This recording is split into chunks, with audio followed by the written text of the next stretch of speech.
Hello friends, ये discover bike है जिसमें हमने चेसिस का रिपेयरिंग का काम किया है।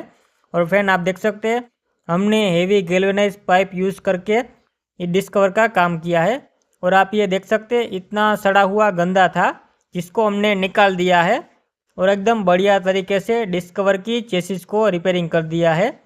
फ्रेंड्स, अगर आपको भी चेसिस रिपेयरिंग करनी है तो मेरा कॉन्टेक्ट कर सकते हैं। मैं आपको एकदम बढ़िया तरीके से चेसिस रिपेयरिंग करके दूंगा। और फ्रेंड्स आप देख सकते हैं हमने स्प्रे पेंट की मदद से इसमें कलर भी लगा दिया है। अब किसी को मालूम भी नहीं होगा कि इस बाइक में रिपेयरिंग का काम हुआ है। फ्रेंड्स, अगर आपको भी रिपेयरिंग करवाना हो तो मेरा कांटेक्ट कर सकते हैं।